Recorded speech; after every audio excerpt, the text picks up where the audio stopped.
ତ ବିବାହର ଆମର କାଲି ଥିଲା ହଠାତ୍ ତ ଭାଇ ହାର୍ଟଚୋକ୍ ଚାଲିଗଲେ ଆଉ ମେଡ଼ିକାଲରେ ତ ଅସୁସ୍ଥ ଥିଲେ କିଛି ଦିନ ହେଲା ଆଉ ସେ ବି ଟ୍ରିଟମେଣ୍ଟ ଠିକ୍ ହେଉଥିଲେ କାହିଁ କାଲି ହଠାତ୍ ତ ଇଏ ହେଇଗଲା ଆଉ ଏଇପଟେ ବାହାର ପ୍ରସ୍ତୁତି କେମିତି କେତେ ପର୍ଯ୍ୟାୟରେ ପୁରା 3000 ଲୋକଙ୍କ ପାଇଁ ଖାଇବା ପିଇବା ସବୁ ସରିଥିଲା ସାଡ଼ୁ ମେଡ଼ିକାଲରୁ ଆସିଲା ଯେ ତାଙ୍କ ଡେଥ୍ ହେଇଗଲା ଆଉ ଏଠି ଦେଖୁଛୁ ତ ଆମେ ବି ଏଠି ସବୁ ସାଜସଜ୍ଜା ବୋଧେ ସବୁ ସରିଥିଲା କେବଳ ସବୁ ସରିଥିଲା ବର ଆସିବା କେବଳ ବାକି ଥିଲା ରୋଷେଇ ଯେଉଁ ପରିବା ହେରିକା କଟାକଟି ବି ସବୁ ନଷ୍ଟ ହେଉଛି ଆଉ ତ ଖାଇବେନି କେହି ଏଠି କେତେ ଲୋକଙ୍କ ପାଇଁ ଆୟୋଜନ ହେଇଥିଲା ଆପଣ ଯେଉଁ ଶୁଣିଲେ ବର୍ତ୍ତମାନ କ'ଣ ଆପଣଙ୍କ ସହିତ ଚିନ୍ତାଧାରା ଆମ ଗାଁ ଲୋକ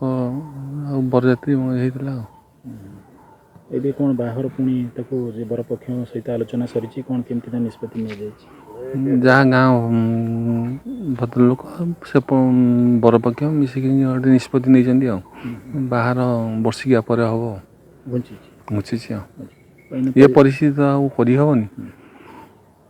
ପରିବାରରେ ଏଇନା ସେଇ ଦୁଃଖଟା ରହିଛି ସେଇ ଦୁଃଖରେ ସମସ୍ତେ ଆମେ ତ ଏଇ ଶବ ସଂସ୍କାର କରିକି ଆସିଲୁ ଆଉ ତାପରେ ଯାହା ଦେଖନ୍ତୁ କାଲି ଯେଉଁ ଗତକାଲି ଯେଉଁ ପରିସ୍ଥିତି ସୃଷ୍ଟି ହେଲା ଆମ ଆରୁଆ ଗ୍ରାମ ପଞ୍ଚାୟତରେ ଆମର ପୂର୍ବତନ ସରପଞ୍ଚ ଶ୍ରୀ ହରିହର ରାଉତ ଚାଲିଗଲେ ଆମ ସମସ୍ତଙ୍କୁ ଛାଡ଼ିକି ଏବଂ ବେଶୀ ଦୁଃଖ ଲାଗୁଛି କ'ଣ ତାଙ୍କ ଝିଆରୀଙ୍କର ବାହାଘର ସେଦିନ ଆଉ ସେଦିନ ସେ ସବୁ ପ୍ରସ୍ତୁତ ହେଇଥିଲା ଆଉ ବିରାଟ ମାନେ ଗୋଟେ ଆକାରରେ ସବୁ ଖିଆପିଆ ବ୍ୟବସ୍ଥା ହେଇଥିଲା ବନ୍ଧୁବାନ୍ଧବ ଆସିଥିଲେ କିନ୍ତୁ ଭଗବାନଙ୍କର ଏ ନିଷ୍ଠୁର ନିଷ୍ପତ୍ତି ଆମ ପଞ୍ଚାୟତ ସାରା ସମସ୍ତଙ୍କୁ ଏବଂ ଆମ ଅଞ୍ଚଳର ପ୍ରତ୍ୟେକ ଲୋକକୁ